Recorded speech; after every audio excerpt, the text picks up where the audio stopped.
സത്യേകദൈവത്തിൻ്റെ വലിയ തിരുനാമത്തിൽ തനിക്ക് സ്തുതി. നമ്മുടെ മേൽ തന്നെ അനുഗ്രഹങ്ങളും കരുണയും രണ്ട് ലോകങ്ങളിലും എന്നേക്കും ചൊരിയപ്പെടുമാറാകട്ടെ. ആമീൻ. അനുഗ്രഹീതമായ നോമ്പിൻ്റെ കാലഘട്ടങ്ങളാണ്. നോമ്പ് നമുക്കെപ്പോഴും ഒരു സന്തോഷമാകുന്നു. ആത്മീക കൃപയുടെ മഹത്വവും നമ്മളിലേക്ക് ഇറങ്ങണം. നമുക്ക് തെസ്സലോനിക്ക ലേഖനത്തിൽ ഒരു വചനം ഞാൻ നിങ്ങളെ പരിചയപ്പെടുത്താം. അത് ഇബ്രാഹിം ബലസ്ലീഹ നമ്മളെ ആഹ്വാനം ചെയ്യുകയാണ്. 3-ാം അധ്യായം 2 തെസ്സലോനിക്ക 3-ാം അധ്യായം 1-ാം വാക്യം. ഒടുവിൽ സഹോദരന്മാരെ, കർത്താവിന്റെ വചനം നിങ്ങളുടെ അടുക്കൽ എത്തിയതുപോലെ വേഗം വ്യാപിച്ച് മഹത്വപ്പെടുവാനും വല്ലാത്തൊരു ദുഷ്ടന്മാരുമായ മനുഷ്യരുടെ കയ്യിൽ നിന്ന് ഞങ്ങൾ വിടിവയ്ക്കപ്പെടുവാനും ഞങ്ങൾക്ക് വേണ്ടി പ്രാർത്ഥിപ്പീൻ. അതിനകത്ത് നമ്മളെ സ്ട്രൈക്ക് ചെയ്യേണ്ട ഒരു വചനം, കർത്താവിന്റെ വചനം നിങ്ങളുടെ അടുക്കൽ എത്തിയതുപോലെ വേഗം വ്യാപിച്ച് മഹത്വപ്പെടുവാൻ. അപ്പോൾ വചനം നമ്മൾ കേൾക്കുന്തോറും അത് വ്യാപിക്കണം, അത് മഹത്വപ്പെടണം. അത് എല്ലാ ദിവസവും നമ്മൾ വചനത്തെ പ്രാപിച്ചെങ്കിൽ മാത്രമേ പറ്റുകയുള്ളൂ. കർത്താവിന്റെ അടുക്കൽ വേറൊന്നും ആലോചിക്കാതെ വചനദാഹത്തിനായി കുത്തിയിരുന്ന് വചനത്തെ പ്രാപിക്കുമ്പോൾ വചനത്തിൻ്റെ ശക്തി, വ്യാപാരം അതിൽ തന്നെ മഹിമപ്പെടുവാൻ അത് വ്യാപിക്കും, സ്പ്രെഡ് ചെയ്യും. സ്പ്രെഡ് ചെയ്യുന്നതിൻ്റെ കാര്യം എന്താണ്? വചനം ആവിയാണ്, അല്ലെങ്കിൽ റൂഹയാണ്, അല്ലെങ്കിൽ ദൈവത്തിൻ്റെ ശ്വാസമാണ്. ശ്വാസം ഒരിടത്ത് നിൽക്കുന്നതല്ല, അത് ഇഷ്ടമുള്ളിടത്തു നിന്ന് വരുന്നു, ഇഷ്ടമുള്ളിടത്തേക്ക് പോകുന്നു. എവിടേക്ക് പോകുന്നു എന്നൊന്നും ആരും അറിയുന്നില്ല. എന്ന് പറഞ്ഞാൽ പരിശുദ്ധാത്മാവിന്റെ വ്യാപാരം എങ്ങനെയൊക്കെ ആരിൽ നിർവഹിക്കപ്പെടും എന്ന് നമുക്ക് ഊഹിക്കുവാൻ സാധിക്കുന്നതേ അല്ല. കർത്താവ് താൻ കരുണ തോന്നുന്നതിനോട് കരുണ തോന്നി പരിശുദ്ധാത്മാവിനെ ഈ സൃഷ്ടി മുഴുവനും വ്യാപിപ്പിച്ചു വെച്ചിരിക്കുകയാണ്. എന്നാൽ സൃഷ്ടിയിൽ അതിനൊരു അപാകതയുണ്ടായി. ആ അപാകതയെ നീക്കുവാനായിട്ട് കർത്താവ് ഭൂമിയിലേക്ക് ഇറങ്ങി വന്ന് 1ന് 40 ഇരട്ടിയായിട്ട് അവൻ എല്ലാത്തിലും ത്യാഗം ഏറ്റെടുത്തു എന്നാണ് പറയുന്നത്. അതുകൊണ്ട് വചനം വ്യാപിക്കുമ്പോൾ അത് പലരിലേക്കും അത് എത്തിച്ചേരും. അപ്പോൾ നിങ്ങൾ കേൾക്കുന്ന വചനങ്ങൾ നിങ്ങൾ വ്യാപിപ്പിക്കത്തക്കവണ്ണം നിങ്ങൾ അതിനെ സ്വീകരിക്കുകയും അത് സ്പ്രെഡ് ചെയ്യാൻ തക്കവണ്ണം നമ്മുടെ അകത്തെ മനുഷ്യൻ എന്ന് പറയുന്ന മെഷീൻ ശക്തമാക്കി വെക്കുകയും വേണം. ഒരാളെങ്കിൽ ഒരാൾ, ആ ആൾക്ക് നമ്മൾ സ്പ്രെഡ് ചെയ്യുന്ന വചനം വ്യാപിച്ച ഹൃദയങ്ങളിൽ സ്പർശിക്കണം. നോമ്പിന്റെ ഈ കാലഘട്ടം എന്ന് പറയുന്നത് നിങ്ങൾക്ക് ചെയ്യുവാൻ പറ്റുന്ന, അല്ലെങ്കിൽ നമുക്കെല്ലാവർക്കും ഒരുമിച്ച് ചെയ്യുവാൻ പറ്റുന്ന ഏറ്റവും വലിയ സുവിശേഷം അതാണ്. വചനത്തെ സ്വീകരിക്കുക. നമ്മൾ പോലും അറിയാതെ ആ കാറ്റ് നമ്മളിൽ നിന്ന് സ്പ്രെഡ് ചെയ്ത് അനേകരിലേക്ക് ചെന്ന് പതിക്കുക. നോമ്പ് തുടങ്ങിയിരിക്കുന്ന, അല്ലെങ്കിൽ അതിലേക്ക് പ്രവേശിച്ചിരിക്കുന്ന ഈ കാലഘട്ടത്തിൽ നമ്മളെ തന്നെ ഒന്ന് ശോധന ചെയ്യുമ്പോൾ നമുക്ക് കർത്താവിനോട് കൂടുതൽ അടുത്ത് അവൻ്റെ മഹിമ ആസ്വദിക്കുവാൻ കഴിയുന്നുണ്ടോ? അതോ നോമ്പിൽ നമുക്ക് വീണ്ടും നിരാശയും അതുപോലെയുള്ള മാനസിക വ്യതകളുമാണ് നമ്മളെ അലട്ടുന്നത് എന്ന് നമ്മൾ ശോധന ചെയ്യണം. ദൈവസന്നിധി ഇരിക്കുമ്പോൾ നോമ്പ് കാലഘട്ടമായതിൻ്റെ ഒരു പ്രത്യേക ശക്തി നമുക്ക് അനുഭവപ്പെടണം. എപ്പോഴും ദൈവത്തോട് ചേർന്ന് നിന്നാണ് ഇരിക്കുന്നത്. പക്ഷെ ചില കാലഘട്ടങ്ങൾ അതിൻ്റെ മഹത്വ വ്യാപാരം വ്യാപിക്കും. നമ്മുടെ വീട്ടിൽ കുടുംബമായിട്ട് നമ്മൾ കഴിയുമ്പോൾ, ഉദാഹരണം പറയാം, കുടുംബമായിട്ട് കഴിയുമ്പോൾ എല്ലാവരും വീട്ടിലുണ്ട്. പക്ഷെ ആ വീട്ടിൽ മൂത്ത കുഞ്ഞിൻ്റെ കല്യാണം നടക്കുമ്പോൾ സന്തോഷ വ്യാപാരം വേറെയാണ്. അവർ തന്നെയായിരുന്നു ആ വീട്ടിലുണ്ടായിരുന്നതൊക്കെ. എന്ന് പറയുന്ന പോലെ നമ്മുടെ ക്രിസ്തീയ ജീവിതം നമ്മൾ കർത്താവിനോടൊപ്പം യാത്ര ചെയ്യാം. പക്ഷെ നോമ്പ് കാലഘട്ടം ഒരു ആനന്ദ യുദ്ധമാണെന്നും പറയും. അതായത് നമ്മൾ പിശാചിനെ ജയിച്ചടക്കി പിശാചിന്റെ തന്ത്രങ്ങളെ കീഴടക്കുമ്പോൾ പരിശുദ്ധാത്മാവ് നമ്മളിൽ സന്തോഷിക്കുന്ന ഒരു ആനന്ദം നോമ്പ് കാലഘട്ടങ്ങളിൽ ശക്തിയായി നമുക്ക് അനുഭവപ്പെടണം. കാരണം നോമ്പ് അതിൽ തന്നെ ഒരു ആയുധവും അതിൽ തന്നെ പർദീസയും ആവുന്നതിനാൽ നമ്മൾ ആ ആയുധം എടുത്ത് പിശാചിനെ തോൽപ്പിക്കുവാനുള്ള ശക്തി മുന്നമേ കരുതിയിരിക്കുന്നില്ല എന്നുണ്ടെങ്കിൽ നമ്മൾ പലതിലും വീണു പോകാൻ സാധ്യതയുണ്ട്. നോമ്പ് കാലഘട്ടമായതുകൊണ്ട് തന്നെ പിശാച് നമ്മളെ പ്രത്യേകമായി ലക്ഷ്യം വെച്ച് നമ്മുടെ സ്വഭാവത്തിന്റെ ബലഹീനതകളിലേക്ക് ശ്രദ്ധയൂന്നി അവിടെ തന്നെ നമ്മളെ വീഴിക്കുവാൻ ശ്രമിക്കും. അതുകൊണ്ട് ജാഗരൂകരായിരിക്കും. കർത്താവ് കൊണ്ടാണ് പറയുന്നത്, നിങ്ങൾ ഉണർന്നിരിപ്പീൻ, നിങ്ങൾ ജാഗ്രതയുള്ളവരായിരിക്കും. പക്ഷേ ഈ കഴിഞ്ഞ 2 ദിവസം മുമ്പ് സെമിനാറിൽ നിന്ന് പഠിപ്പിച്ചു തന്നിട്ടുള്ള ഒരു ഭാഗം ഒന്ന് അയവിറക്കിയിട്ട് 1-2 കാര്യങ്ങളോട് ആമുഖമായിട്ട് പറഞ്ഞിട്ട് അവനാൻ്റെ സുവിശേഷത്തിന്റെ പഠനത്തിലേക്ക് നമുക്ക് പ്രവേശിക്കാൻ നോക്കാമെന്ന് പറയാനതിൻ്റെ കാര്യം ഇത് എപ്പോൾ അതിലേക്ക് കയറുമെന്ന് എനിക്കറിയില്ല. നമ്മളെന്തായാലും ദൈവത്തിന്റെ കൃപ കൊണ്ട്, കർത്താവിന്റെ സഹായം കൊണ്ട്, പരിശുദ്ധാത്മാവിൽ നമ്മൾ 12 അധ്യായം പൂർത്തീകരിച്ചു. 12 അധ്യായം പൂർത്തീകരിക്കാൻ തന്നെ ഇപ്പോൾ നമ്മൾ ഏകദേശം ഞാൻ കണക്കൂട്ടി 1.5 വർഷത്തോളം കഴിയും. 1.5 വർഷമായിട്ട് നമ്മൾ 12 അധ്യായം മാത്രമേ പൂർത്തീകരിച്ചിട്ടുള്ളൂ, അല്ലെങ്കിൽ 12 അധ്യായം പൂർത്തീകരിച്ചു, 2 രീതിയിലും പറയാം. ഇനിയും ഏകദേശം 8-9 അധ്യായം കൂടെ കിടക്കുന്നു. അത് കൂടുതൽ പ്രാധാന്യമുള്ളതാണ്. എന്തുകൊണ്ടെന്നാൽ യോഹന്നാൻ എന്തിനെ ഉദ്ദേശിച്ചിരിക്കുന്നുവോ ആ ഉദ്ദേശിച്ച കാര്യങ്ങളെല്ലാം കൂടുതൽ കൃത്യമായിട്ട് ഇനിയുമാണ് പ്രതിപാദിക്കുവാൻ പോകുന്നത്. കാരണം ഇനി ഓരോ വാക്കും എടുത്ത് പഠിക്കേണ്ടതുണ്ട്. അപ്പോൾ തന്നെ 13 അധ്യായം തുടങ്ങുന്നത് പെസഹ പെരുന്നാളിന് മുമ്പേ താൻ ഈ ലോകം വിട്ട് പിതാവിന്റെ അടുക്കൽ പോകുവാനുള്ള നാഴിക വന്നു എന്ന് യേശു അറിഞ്ഞിട്ട്. അപ്പോൾ നമ്മൾ അതിനു മുമ്പ് നാഴിക എന്താണെന്നൊക്കെ പഠിച്ചു കഴിഞ്ഞു. അപ്പോൾ ഇതെല്ലാം അയവിറക്കിക്കൊണ്ടിരിക്കുന്നു. നാഴിക എന്നൊക്കെ കേൾക്കുമ്പോൾ നമ്മൾ സാധാരണയുള്ളൊരു ടൈം ഫ്രെയിം മാത്രമല്ല, ആ ടൈം ഫ്രെയിമിൽ ഉള്ള അകത്തെ അർത്ഥം നമ്മൾ മനസ്സിലാക്കിയിരിക്കണം. അതൊക്കെ നമ്മൾ പഠിച്ചു കഴിഞ്ഞതാണ്. പക്ഷെ പെസഹ പെരുന്നാൾ എന്താണെന്നുള്ളത് ഇനിയും വളരെ വിശദമായിട്ടൊന്ന് പഠിക്കേണ്ടിയിരിക്കും. കാരണം പലർക്കും പല തെറ്റിദ്ധാരണകളും ഇതിനകത്തുണ്ട്. നമ്മൾ വിശുദ്ധ കുർബാനയിൽ ഉപയോഗിക്കുന്നത് എന്തപ്പമാണ്? പുളിപ്പുള്ള അപ്പമാണ്. പെസഹായ്ക്ക് യഹൂദന്മാർ ഉപയോഗിച്ചിരുന്നത് പുളിപ്പില്ലാത്ത അപ്പമാണ്. അപ്പോൾ ഇതെന്താണ്? പെസഹ പെരുന്നാൾ എന്ന് പറഞ്ഞ് നിങ്ങൾ കൊണ്ടാടുന്ന ഈ വലിയ പെരുന്നാളിൽ നിങ്ങൾ എന്തിനാണ് പുളിപ്പുള്ള അപ്പം ഉപയോഗിക്കുന്നത് എന്ന് ആരെങ്കിലും നിങ്ങളോട് ചോദിച്ചാൽ നിങ്ങൾ എന്ത് മറുപടിയാണ് പറയുക? അപ്പോൾ ഇത്തരം കാര്യങ്ങളൊക്കെ വിശദമായിട്ട് നമുക്ക് പഠിക്കേണ്ടിയിരിക്കും. അതിലേക്ക് പ്രവേശിക്കുന്നതിന് മുമ്പായി നോമ്പ് കാലഘട്ടങ്ങളിലെ പ്രാധാന്യത്തെ നമ്മളൊന്ന് ശ്രദ്ധിക്കണം. പുതിയൊരു അധ്യായം 13 അധ്യായം തുടങ്ങാൻ പോകുന്നതാകിയാൽ അതിലേക്ക് പ്രവേശിക്കുന്നതിന് മുമ്പ് നോമ്പിലെ വിശുദ്ധി നമുക്ക് കൃത്യമായിട്ട് കാക്കുവാൻ സാധിക്കുന്നുണ്ട് എന്നുള്ള കാര്യങ്ങളുടെ അല്പസമയം നമ്മളെ തന്നെ താഴ്ത്തി ഏൽപ്പിച്ചുകൊണ്ട് പ്രാർത്ഥനയോടെ നമുക്ക് ആരംഭിക്കാം. നമുക്ക് ഇപ്രകാരം പ്രാർത്ഥിക്കാം.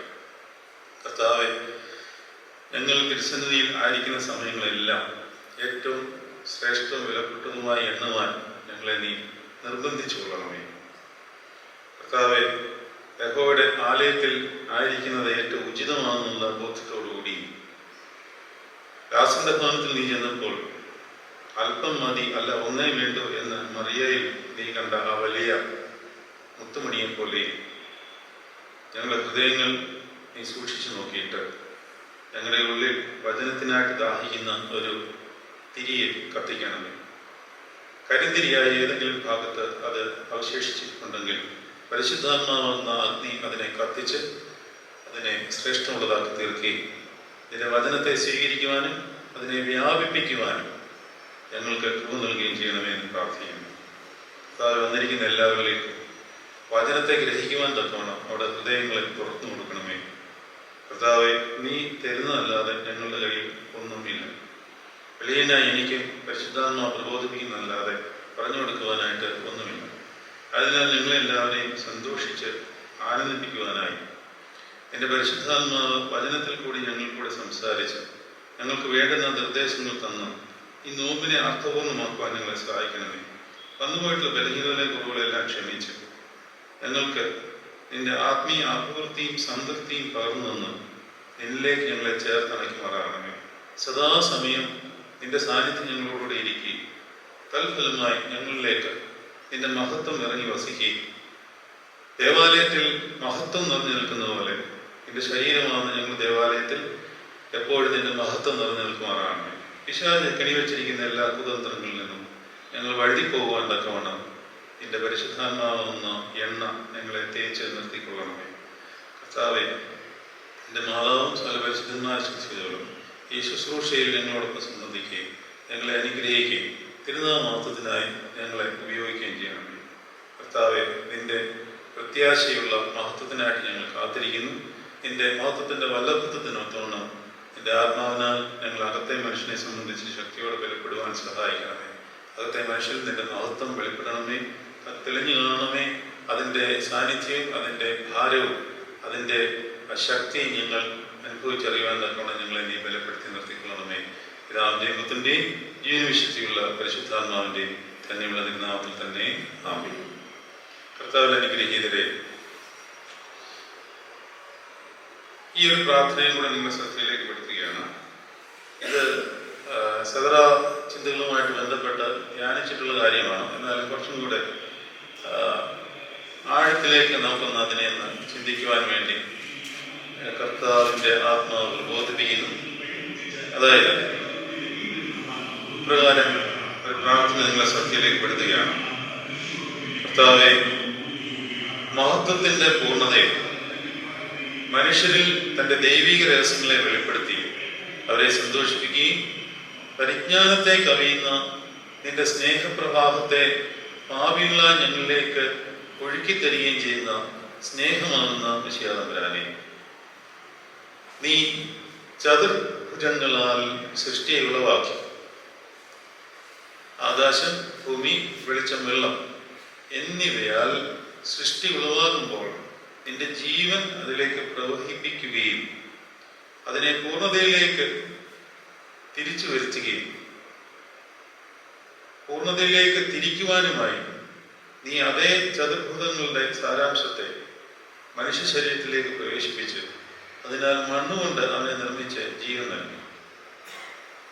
അമ്മേനെങ്കിലും സ്വകീയനായി അവനെ സൃഷ്ടിച്ച് പർദീസയിൽ ആക്കിയതിനാൽ ആകാശവും മണ്ണുകൊണ്ട് അവനെ നിർമ്മിച്ചതിനാൽ ഭൂമിയും സത്യപ്രകാശമായ ജീവവൃക്ഷമായ നീ അവന്റെ പർദീസയുടെ മധ്യേ നിന്നതിനാൽ വെളിച്ചവും ജീവജലനദിയായ പരിശുദ്ധാത്മാവിനെ നീ പകർന്നതിനാൽ വെള്ളവും അവനിലേക്ക് പകരുകയും അങ്ങനെ നിന്റെ സ്വരൂപത്തിലും സാദൃശ്യത്തിലും അവനെ മെനഞ്ഞുണ്ടാക്കുകയും ചെയ്തു.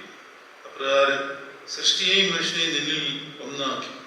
എന്നാൽ നിന്റെ കൽപ്പന ലംഘിച്ച് അവൻ പാപത്തിൽ വീണപ്പോൾ തന്നിലെ ചതുർഭുജഭൂതങ്ങളെ മാത്രമല്ല യഥാർത്ഥമായി ആദിയിൽ നീ മെനഞ്ഞ ആകാശം, ഭൂമി, വെളിച്ചവും വെള്ളവും അവൻ മൂലം ഇരുട്ടിലായി. അവയെയും വെളിച്ചത്തിലേക്ക് കൊണ്ടുവരുവാനായി 4ന്റെ 10 ഇരട്ടിയായി 40ന്റെ ഉപവാസം അതേ ചതുർഭൂതത്തെ ഏറ്റെടുത്ത നിന്റെ ശരീരത്തിൽ നീ നിറവേറ്റി. അപ്രകാരം ഞങ്ങളെയും സൃഷ്ടിയെയും നീ വീണ്ടെടുത്ത് പൂർവ്വസ്ഥിതിയിലാക്കി. കർത്താവെ, ഇപ്രകാരം നീ ഞങ്ങളെ വീണ്ടെടുത്തെങ്കിലും ഞങ്ങൾ നിന്നോട് വീണ്ടും പാപം ചെയ്യുന്നതിനാൽ ആകാശം, ഭൂമിയും വെളിച്ചവും വെള്ളവും ഞങ്ങൾ മൂലം അന്ധകാരമായി. എങ്കിലും നിന്റെ മഹാകരുണയും പ്രകാരം നീ അനുഷ്ഠിച്ച ഉപവാസത്തിന്റെ യോഗ്യതയാൽ ഞങ്ങളും ഞങ്ങളുടെ പാപങ്ങളും അതിക്രമങ്ങളും ക്ഷമിച്ചു കിട്ടുവാനായി ഉപവാസത്താലും പ്രാർത്ഥനയാലും നോമ്പാലും നിന്നോട് പ്രാർത്ഥിക്കുന്നു. സൃഷ്ടി ദൈവപുത്രന്മാരുടെ വെളിവിനെ ആകാംക്ഷയോടെ കാത്തിരിക്കുന്നതിനാൽ ഞങ്ങളുടെ ബലഹീനമായ നോമ്പും പ്രാർത്ഥനയും കൈക്കൊണ്ട് ഞങ്ങളോട് കരുണ ചെയ്യണമേ. നിനക്ക് എന്നേക്കും സ്തുതി. ആമേൻ. എല്ലാം മനസ്സിലായോ? ഇന്ന് മനസ്സിലായില്ലല്ലോ അല്ലേ? കുറച്ചൊക്കെ കാര്യങ്ങൾ പറഞ്ഞു തന്നിരുന്നു. കുറച്ചും കൂടെ അതിനെ ഒന്ന് വിശദമായിട്ട് ചിന്തിക്കാം. അതോടൊപ്പം തന്നെ നിങ്ങളോട് ഒരു പ്രാർത്ഥന വിഷയം ഞാൻ ആവശ്യപ്പെടുകയാണ്. ഈ ആശ്രമത്തിന്റെ വിസിറ്റർ ബിഷപ്പ് അഭിനന്ദ ഗ്രിഗോറിയസ് തിരുമേനി എന്നെ ഒരു ദൗത്യം ഏൽപ്പിച്ചിട്ടുണ്ട്. മറ്റൊന്നുമല്ല, വന്യനായ മാത്യു സമ്പാച്ചന്റെ മധുര സംഭാഷണം ഇനിയും ഒരുപാട് എഴുതുവാൻ കിടക്കുന്നു. എല്ലാം ബുക്കുകളായിട്ട് ഇവിടെ ഇങ്ങനെ അവശേഷിച്ചിരിക്കുകയാണ്. അതെല്ലാം വീണ്ടും കണ്ടെത്തി അത് നോക്കി വായിച്ച് വീണ്ടും പകർത്തി എഴുതി അടുത്ത പെരുന്നാളിന് മുമ്പ് അത് റിലീസ് ചെയ്യത്തക്കമുള്ള ഒരു ചുമതല എന്നിൽ ഏൽപ്പിക്കപ്പെട്ടിരിക്കും. ഞാൻ അതിനനുസരിച്ച് അതിൻ്റെ എലമെന്റ്സ് എല്ലാം കളക്ട് ചെയ്തു, കോപ്പീസൊക്കെ കളക്ട് ചെയ്തു 2 പേജ് വായിച്ചിട്ട് ഞാൻ ആകെപ്പാടെ സ്തബ്ധനായിട്ട് നിൽക്കുകയാണ്. എന്ന് പറഞ്ഞാൽ എന്തുമാത്രം സൂക്ഷ്മതകൾ കൂടിയാണ് ഒരു ആത്മീയൻ ജീവിക്കേണ്ടത് എന്ന് കർത്താവ് മധ്യസംഭാജന്റെ 1 വർഷത്തെ മൗനകാലത്ത് അദ്ദേഹത്തെ പഠിപ്പിക്കുന്ന കാര്യങ്ങൾ ഞാൻ വായിച്ചിട്ട് നമ്മളൊക്കെ എവിടെ നിൽക്കുന്നു എന്നുള്ളതിനെ പറ്റി ഓർത്ത് വ്യാകുലനായി പോവുകയാണ്. ആ പ്രാർത്ഥനയും കൂടെ ഞാനൊന്ന് വായിച്ച് കേൾപ്പിക്കാം. കർത്താവിന് മറുപടിയുണ്ട്. നോമ്പുകാലത്ത് അത് പ്രയോജനപ്പെടും. അതിനാൽ അതും കൂടെ വായിച്ചിട്ട് നമുക്ക് നമ്മുടെ ശുശ്രൂഷയിലേക്ക് പ്രവേശിക്കാം. ഇപ്രകാരം ഞാൻ 2 പേജ് വായിച്ചോട്ടെ. 2 പേജ് ഞാൻ വീണ്ടും പകർത്തി എഴുതി. കാരണം പഴയ ബുക്കിലെ വായിച്ചെടുക്കാൻ വളരെ പ്രയാസമാണ്. അത് വളരെ കുഞ്ഞക്ഷരമാണ്. മാത്രമല്ല മഷിയെല്ലാം പടർന്നുപോയി. 1950 എഴുതിയതാണ്. അപ്പോൾ ഇത് വായിച്ചെടുക്കാന്ന് പറഞ്ഞാൽ തന്നെ വലിയൊരു ടാസ്ക്കാണ്. പക്ഷെ അത് ഒരു പരിശുദ്ധാത്മാവിന്റെ കൃപയിൽ നമുക്കത് സാധിക്കുന്നു എന്നുള്ളത്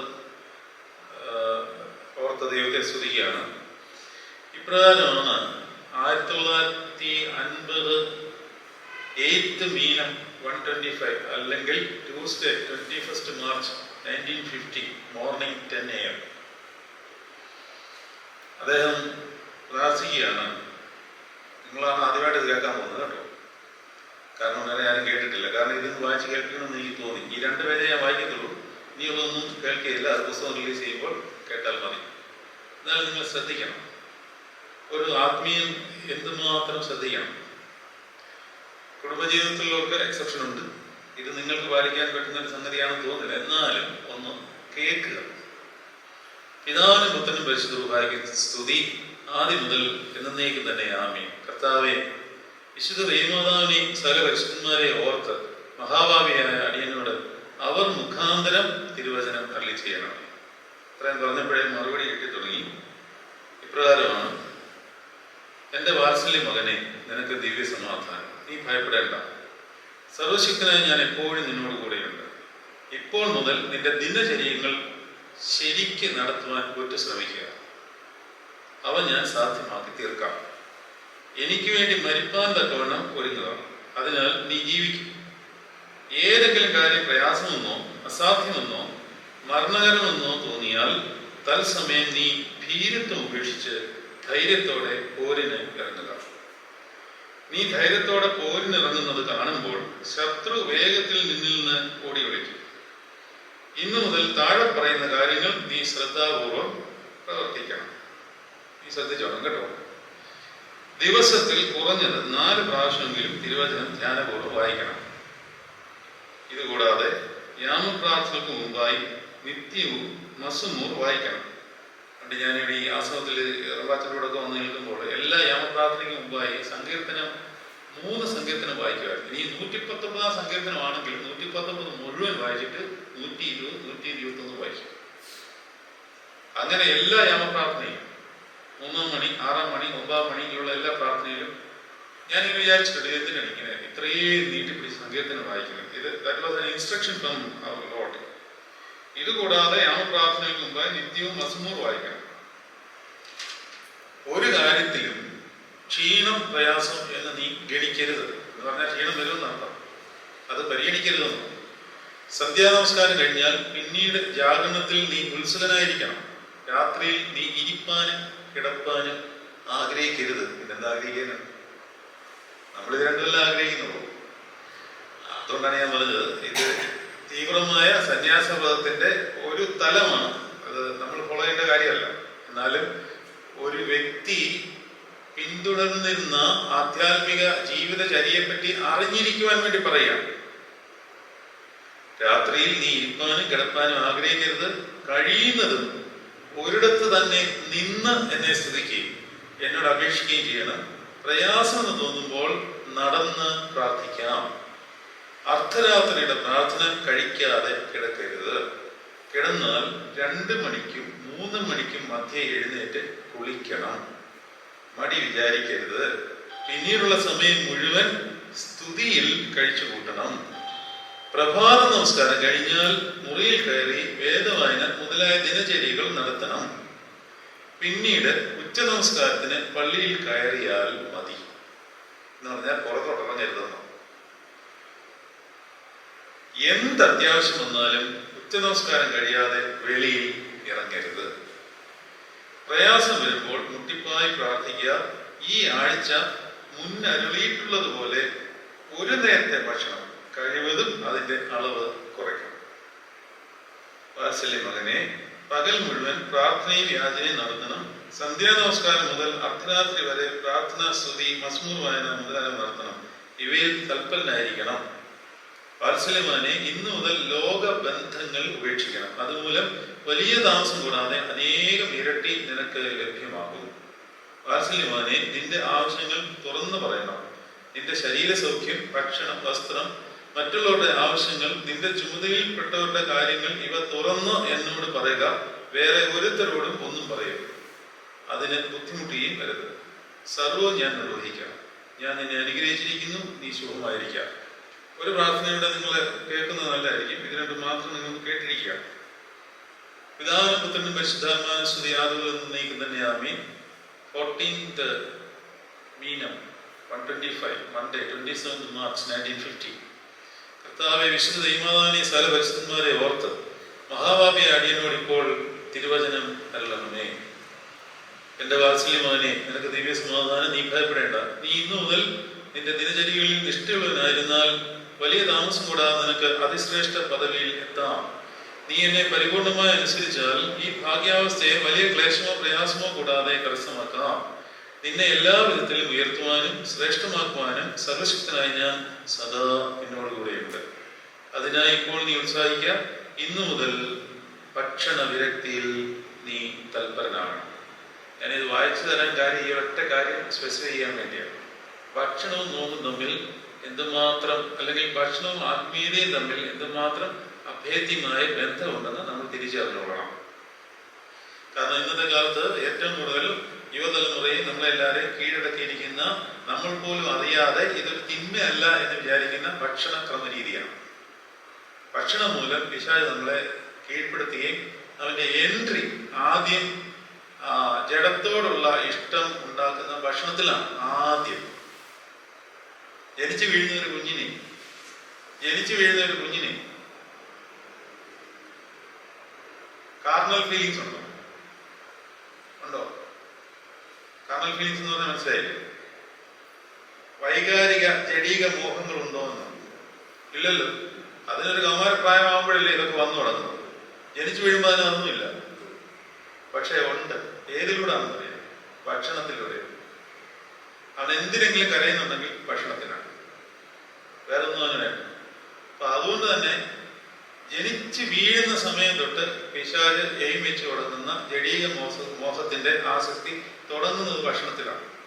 കർത്താവിനെ ആദ്യം പരീക്ഷിച്ചുകൂടാ, ഭക്ഷണത്തിലാണ്. അല്ലാതെ ഉയർന്ന മലയെ കൊണ്ട് നിർത്തി എല്ലാം കാണിച്ച് ഇതെല്ലാം തരാമെന്നൊന്നും പറഞ്ഞില്ല. ആദ്യം ഭക്ഷണത്തിൽ വീഴിക്കാൻ നോക്കി. അത് വീഴാഞ്ഞതുകൊണ്ടാണ് അടുത്ത സ്റ്റേജിലേക്ക് കൊണ്ടുപോയത്. അവിടെ വേണമെങ്കിൽ അവിടെ തന്നെ ഉരുട്ടി പരട്ടി എടുക്കാമായിരുന്നു. പിന്നെ അവന്റെ കൺട്രോളായി പോയി. ലോകം മുഴുവൻ ഇങ്ങനെ ഒരു ഭക്ഷണ പൈശാചിക വലയിൽ നമ്മളെല്ലാവരും പെട്ടിട്ടുണ്ട്. കാരണം രുചിയെ അതിജീവിക്കുക എന്ന് പറഞ്ഞാൽ നിസ്സാരപ്പെട്ട കാര്യമല്ല. മോശയും ഏലിയായും 40 ദിവസം നോമ്പെടുത്തു. നമ്മുടെ കർത്താവ് നോറ്റു. ആകൽ കർസായെ ജയിച്ചു. ആകൽ കർസ എന്ന് പറഞ്ഞാൽ ഭക്ഷണപ്രിയം എന്നാണ് അർത്ഥം. ഭക്ഷണപ്രിയത്തെ ജയിക്കുക. ഭക്ഷണപ്രിയത്തെ ജയിക്കുന്നതോടുകൂടി സർവ ജഡീക ആസക്തിയിന്മേലും നമുക്ക് ഒരു അധികാരം കിട്ടും. ഇത് വായിക്കുക, ഇത് ശ്രദ്ധിക്കുക. ഇന്നു മുതൽ ഭക്ഷണ വിരക്തിയിൽ നീ തൽപരനാകണം. അപ്പോൾ എന്തൊക്കെ കഴിക്കണമെന്ന് പറയാം കേട്ടോ, അതുവരെ പറഞ്ഞു കൊടുക്കണം. ഇന്ന് ഉച്ചയുടെ നമസ്കാരം കഴിഞ്ഞ് നിനക്ക് ചെറുപയറും പൊടിയരി കഞ്ഞിയും മതി എന്ന് വയ്ക്കണം. വേറൊന്നും കഴിക്കരുത്. പിന്നീടുള്ള ഭക്ഷണം നാളത്തെ മതസംഭാഷണം നിനക്ക് പറഞ്ഞു തരാം. ഇന്നത്തെ ഇത് മതിയെന്ന്. ഒരു നേരം പൊടിയരി കഞ്ഞി, പയറ്, അതിന്റെ അളവ് കുറക്കണമെന്ന് തലേ ദിവസം പറഞ്ഞിട്ടുണ്ട്. നാളത്തെ ഭക്ഷണം എന്താണെന്ന് നാളെ പറഞ്ഞു തരാം. ഇന്ന് തന്നെ നിന്റെ മുറിയിൽ നിന്ന്, ഇത് വായിച്ച് ഞാൻ ആകെപ്പാടെ ബോധം കിട്ടുന്നു. ഇന്ന് തന്നെ നിന്റെ മുറിയിൽ നിന്ന് നെല്ലിക്ക, പഞ്ചസാര, പലഹാരങ്ങൾ മുതലായവ വെളിയിൽ ഇറക്കുക. ഇന്നു മുതൽ പൊടിയരിക്കഞ്ഞിയും ചെറുപയറും പച്ചവെള്ളവും വിശുദ്ധ കുർബാനയും മാത്രം നിന്റെ ഭക്ഷണമായിരിക്കണം. വാത്സല്യ മകനെ, നാളെ വെളുപ്പിനെ എഴുന്നേറ്റ് കുളിക്കണം. അത് കഴിഞ്ഞ് സ്തുതി ആരംഭിക്കണം. അപ്പോൾ ഉറക്കം വരുന്നു എന്ന് തോന്നിയാൽ നിന്റെ മുറിക്കകത്ത് നിന്ന് വെളിയിലിറങ്ങി നടന്ന് സ്തുതിക്കുകയും ചെയ്യാം. വാത്സല്യ മകനെ, ഈ മൗനം കഴിഞ്ഞ് നിന്റെ സഭാധ്യക്ഷനെ പോയി കണ്ട് അനുഗ്രഹം പ്രാപിച്ച് മടങ്ങി വന്ന് വീണ്ടും മൗനത്തിൽ പ്രവേശിക്കണം. ഈ നൊയമ്പ് കഴിഞ്ഞാലും നിനക്ക് തുടർച്ചയായ മൗനവും ഉപവാസവും ഉണ്ടായിരിക്കണം. മൗനത്തിലെ നിർദ്ദേശമനുസരിച്ച് ആഹാര രീതികൾ അതാത് ദിവസം അനുസരിച്ച് ക്രമീകരിക്കേണ്ടതിന് ഞാൻ നിർദ്ദേശിച്ചു കൊള്ളാം. വാത്സല്യ മകനെ, നീ ഒന്നിനെ കുറിച്ചും അമിതമായി ക്ലേശിക്കരുത്. നിന്റെ കഴിവിനപ്പുറമായ ഭാരങ്ങളും പ്രയാസങ്ങളും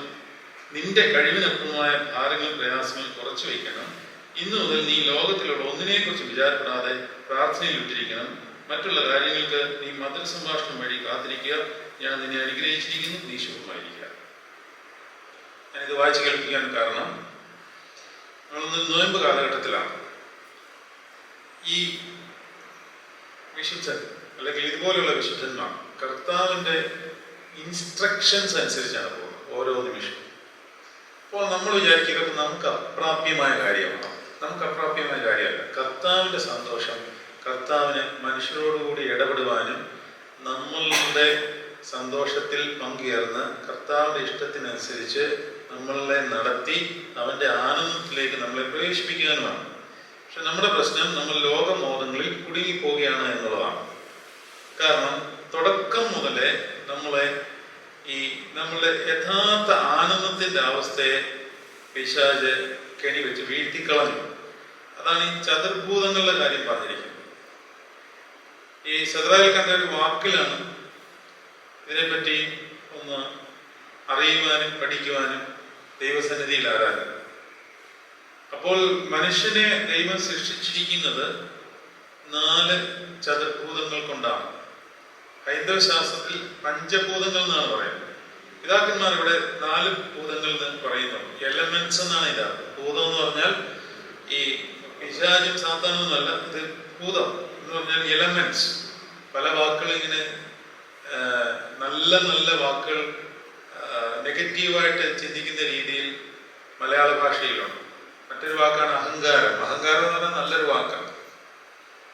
അഹത്തുള്ള അഹങ്കാരമാണ്. പക്ഷെ അഹംഭാവം അത്ര നല്ല വാക്കല്ല. ശരിക്കും ഈ അഹങ്കാരത്തെ അഹംഭാവമായിട്ട് തെറ്റിദ്ധരിച്ച് അഹങ്കാരം എന്ന് നമ്മൾ പറയും. ഇങ്ങനെ കുറെ വാക്കുകളുണ്ട്, നല്ല നല്ല വാക്കുകൾ. തന്ത ഒന്നാം തരം വാക്കാണ്. പക്ഷെ അത് നമ്മൾ വേറെ രീതിയിൽ അതിനെ പറഞ്ഞ് അതിനെ വികലമാക്കി. തമിഴ് ഭാഷയിലെ ഏറ്റവും ശ്രേഷ്ഠമായ വാക്കാണ് തന്ത. തന്ത, തായെ, നല്ല വാക്കുകളാണ്. ഞാൻ പറഞ്ഞു വന്നത്, ഇങ്ങനെ ഭാഷയിൽ ഒരുപാട് വിക്രിയകൾ നടന്നിട്ടുണ്ട്. അപ്പോൾ ദൈവം മനുഷ്യനെ സൃഷ്ടിക്കുമ്പോൾ അവന് എന്തൊക്കെയാണ് അവനിൽ ഉണ്ടായിരുന്നത് എന്നുള്ളത് അതിനു മുമ്പേ തന്റെ സൃഷ്ടിയിൽ അതങ്ങനെ ആക്കി, അത് പൂർണ്ണതയാക്കിയിരുന്നു. 30 ദിവസം 1-ാം അധ്യായം വായിക്കുമ്പോൾ ആകാശം സൃഷ്ടിച്ചു, ഭൂമി സൃഷ്ടിച്ചു, വെളിച്ചം സൃഷ്ടിച്ചു, വെള്ളം സൃഷ്ടിച്ചു. ഈ 4 കാര്യങ്ങളാണ് പിതാക്കന്മാർ എടുത്തിരിക്കുന്നത്. വെള്ളം തന്നെ സൃഷ്ടിക്കുമ്പോൾ 4 വഴിയിലേക്ക് ഒഴുക്കി എന്നാണ് പറയുന്നത്, അല്ലെ? 4 വഴി, കിഴക്ക്, പടിഞ്ഞാറ്, തെക്ക്, വടക്ക് എന്ന് 4 ദിശയിലേക്ക് ഒഴുകി. ഈ വെള്ളം എന്ന് പറയുന്നത് പരിശുദ്ധാത്മാവാകുന്ന നദിയെ പറ്റിയാണ്. ആ നദിയുടെ സിംബോളിക് റെപ്രസെന്റേഷന് വേണ്ടിയാണ് ഒരു കഥയിലേക്ക് ഇതിനെ ക്രമീകരിച്ചിരിക്കുന്നത്. ആ കഥയ്ക്കകത്തെ ആത്മാവിനെയാണ് നമ്മൾ പിടിക്കേണ്ടത്. അല്ല കഥയ്ക്കകത്ത് സയന്റിഫിക് പ്രൂഫ്സ് വല്ലതും ഉണ്ടോ എന്നുള്ളതല്ല. ഇത് അതിനകത്തെ ആത്മാവ്, അതായത് ദൈവമാണ് എല്ലാത്തിൻ്റെ സൃഷ്ടാവ്. ഇതിനൊരു സൃഷ്ടാവുണ്ട്. ആ സൃഷ്ടാവ് ആദ്യം ഇതുണ്ടാക്കി, ആകാശം ഉണ്ടാക്കി. ആകാശം എന്ന് പറഞ്ഞാൽ എന്താണ് അർത്ഥം? സത്യത്തിൽ ആകാശം എന്ന് പറഞ്ഞൊരു കാര്യമുണ്ടോ? അങ്ങനെ സംഗതി ഇല്ല. പിന്നെ ആകാശം ഉണ്ടാക്കി എന്ന് പറഞ്ഞാൽ എന്തോ? എല്ലാം ആകാശമാണ്. ഇവിടെയും ആകാശമാണ്. ഞാൻ നിൽക്കുന്ന പ്രതലം, നിങ്ങൾ ഇരിക്കുന്ന പ്രതലം ആകാശമാണ്. ചന്ദ്രനെ ഇങ്ങോട്ട് നോക്കുമ്പോൾ ഇവിടെ ആകാശമാണ്. ഇവിടെ നിന്ന് ചന്ദ്രനെ നോക്കുമ്പോൾ ചന്ദ്രൻ ആകാശം നിൽക്കുന്നതായിട്ട് തോന്നും. ചുരുക്കം പറഞ്ഞാൽ ആകാശം എന്നൊരു സംഗതി ഇല്ല. അപ്പോൾ ഇവിടെ ഉപയോഗിച്ചിരിക്കുന്ന ആകാശം എന്നുള്ള വാക്ക് നമ്മൾ ഗ്രീക്ക് ബൈബിളിലോ ഹീബ്രു ബൈബിളിലോ നോക്കിയാൽ അവിടെ ഉപയോഗിച്ചിരിക്കുന്ന അർത്ഥം ഹെവൻ എന്നാണ്, ഹെവൻസ്. അപ്പോൾ ദൈവം തന്നെ തന്റെ ശൂന്യതയിൽ, ഞാൻ പറയാൻ പോകുന്ന കാര്യങ്ങൾ നിങ്ങൾക്ക് ഉറക്കം വരാൻ പോകുന്ന കാര്യമാണെന്ന് എനിക്കറിയാം, എന്നാലും ഇന്നിത് പറയണം. വേറെ ചാപ്റ്റർ തുടങ്ങുന്നതിന് മുമ്പ് ചില കാര്യങ്ങൾ നമുക്കൊന്ന് അറിയുകയും പഠിക്കുകയൊക്കെ ചെയ്യാം. അതിന് പ്രത്യേക കാരണമുണ്ട്, അതുകൊണ്ടാണ്. കാരണം എന്താണെന്ന് ഞാനിപ്പം പറയത്തില്ല. അപ്പോൾ ഹെവൻസ് എന്ന് പറയുന്നത് പർദീസയാണ്. പർദീസ എവിടെയാണ് ദൈവം ഉണ്ടാക്കിയത്? പർദീസ എവിടെയാണ് ദൈവം ഉണ്ടാക്കിയത്? യഥാർത്ഥത്തിൽ ആകാശം സൃഷ്ടിച്ചു എന്ന് പറഞ്ഞാൽ പർദീസയെ സൃഷ്ടിച്ചു എന്നാണ് അർത്ഥം. പർദീസ എവിടെയാണ് ഉണ്ടാക്കിയത്? ഭൂമിയിലാണ്, അല്ലേ എന്നാണ് നമ്മളെ വിചാരം. അതെല്ലാം ഇതൊക്കെ അടയാളങ്ങളാണ്, ഭൂമിയിലെല്ലാം അടയാളങ്ങളാണ്. യഥാർത്ഥത്തിൽ പർദീസ ഭൂമിയിലാണ്. പർദീസ എവിടെയാണ്? അതിന്റെ തലം അതാണ് പിതാക്കന്മാരുടെ പ്രാർത്ഥന സൂക്ഷ്മമായിട്ട് പഠിക്കുമ്പോൾ ശൂന്യതയിൽ നിന്ന് ഞങ്ങളെ സൃഷ്ടിക്കുക. പർദീസയിലാണ് ദൈവം മനുഷ്യനെ ഉണ്ടാക്കിയത്, അല്ലേ? ആണോ? അങ്ങനല്ലേ? ദൈവം ആദാമിനെ ഹവ്വയെ സൃഷ്ടിച്ച് ഏദനിലാക്കി എന്നാണ് പറയുന്നത്, പർദീസയിലാക്കി. പർദീസ എവിടെയാണ്? അതെവിടെയാണ്? ഏതാണ്? വൃത്തിയായിട്ട് പറഞ്ഞ അവസാനത്തെ അതാണ് കേൾക്കേണ്ടത്. ദൈവ എന്ന് പറഞ്ഞാൽ പറ്റത്തില്ല, അതിൽ ഫുൾ ദൈവത്തിന്റെ ഉള്ളിൽ അങ്ങനെ കേൾക്കണം. പ്രാർത്ഥന കേട്ടില്ലേ? ശൂന്യതയിൽ ഞങ്ങളെ സൃഷ്ടിക്കുകയും, അല്ലെങ്കിൽ അതിന് വേറൊരു പദമാണ് ഇല്ലായ്മയിൽ നിന്ന് ഞങ്ങളെ സൃഷ്ടിക്കുകയും ഉള്ളതിലേക്ക് ഞങ്ങളെ കൊണ്ടുവരികയും ചെയ്ത ദൈവമായ കർത്താവേ. അങ്ങനെ ഒരു പ്രസദറുണ്ടല്ലേ, നമ്മൾ വിശുദ്ധ കുർബാനയിൽ ചൊല്ലുന്നതാണ്. ഇല്ലായ്മയിൽ ഞങ്ങളെ സൃഷ്ടിക്കുകയും ഉള്ളതിലേക്ക് ഞങ്ങളെ കൊണ്ടുവരികയും, അല്ലെങ്കിൽ ശൂന്യതയിൽ നിന്ന് ഞങ്ങളെ സൃഷ്ടിക്കുകയും ഉള്ളതിലേക്ക് കൊണ്ടുവരികയും. ഇല്ലായ്മയിൽ ഞങ്ങളെ സൃഷ്ടിക്കുകയും ഉള്ളതിലേക്ക് ഞങ്ങളെ കൊണ്ടുവരികയും ചെയ്ത ദൈവമാകർത്താവെ നിൽക്കുമ്പോൾ പലരും വിചാരിച്ചിരിക്കുന്നത് നമുക്ക് പണ്ടൊന്നും ഇല്ലായിരുന്നു, ദാരിദ്ര്യാവസ്ഥയിലായിരുന്നു.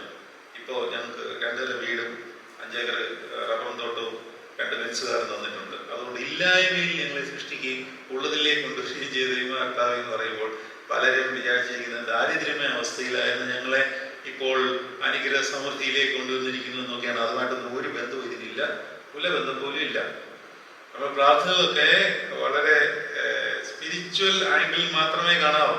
അതിനകത്ത് ആഴങ്ങളുണ്ട്, അതിൽ കൂടെ നോക്കാം, അങ്ങനെ ലെൻസിട്ട് കാണാവൂ. അല്ല അക്ഷരാർത്ഥങ്ങളൊന്നും എടുക്കരുത്. ഇല്ലായ്മ എന്ന് പറഞ്ഞാൽ nothingness. We are created out of nothingness into existence എന്നാണ്.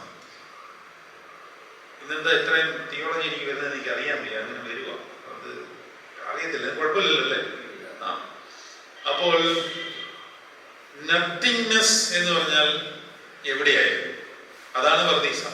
ശൂന്യതയാണ് പർദീസ. ഞാൻ ഇതിനെ പറ്റിയൊക്കെ ഇടയ്ക്കിടയ്ക്ക് പറഞ്ഞു തന്നിട്ടുണ്ട്. ശൂന്യത എന്ന് പറഞ്ഞാൽ സീറോ, പൂജ്യമാണ്. പൂജ്യം, ഒന്നുമില്ല. എന്നാ ഒന്നുമില്ല എന്നുള്ള അതിനകത്ത് എല്ലാം ഉണ്ട്. അല്ല മനസ്സിലാകുന്നുണ്ടോ? ഒന്നും മനസ്സിലാകില്ല. അത് മനസ്സിലാകാത്താണ് അതിന്റെ സുഖം. എല്ലാം കൂടെ മനസ്സിലാക്കാൻ പോയി കഴിഞ്ഞാൽ നമ്മൾ തലയിറങ്ങി താഴെ വീഴും. ശൂന്യത എന്ന് പറഞ്ഞാൽ സമ്പൂർണതയാണ്. പൂജ്യം എന്ന് പറയുന്ന വാക്ക് സമ്പൂർണതയുടെ വാക്കാണ്, അല്ലാതെ ഇതൊരു നെഗറ്റീവ് വാക്കല്ല. ഇതാണ് മറ്റൊരു മലയാള ഭാഷയുടെ മറ്റൊരു വൈകല്യം.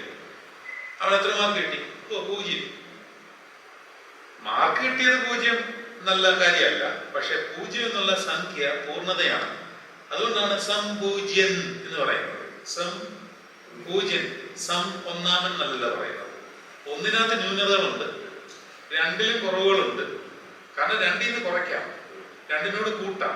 അതിനർത്ഥം 2ന് കുറവുണ്ടെന്നാണ്. അല്ല മനസ്സിലായോ? മനസ്സിലായില്ല. 1നോട് 1 കൂട്ടരുതോ? അതിന്റെ അർത്ഥം 1ൽ കുറവുണ്ടെന്നല്ലേ അർത്ഥം. അതെ, അങ്ങനെയാണ്. ഈ 0 എന്ന് പറയുന്നത് അത് മുഴുവൻ, അത് സമ്പൂർണ്ണമാണ്. അതിനകത്ത് ഒന്നും കൂട്ടേണ്ടയോ കുറയ്ക്കേണ്ട ആവശ്യമില്ല. അതിനെയാണ് 0 എന്ന് പറയുന്നതെന്ന് ശാസ്ത്രം പറയുന്നു. വേദശാസ്ത്രത്തിലും അതുപോലെ തന്നെയാണ്.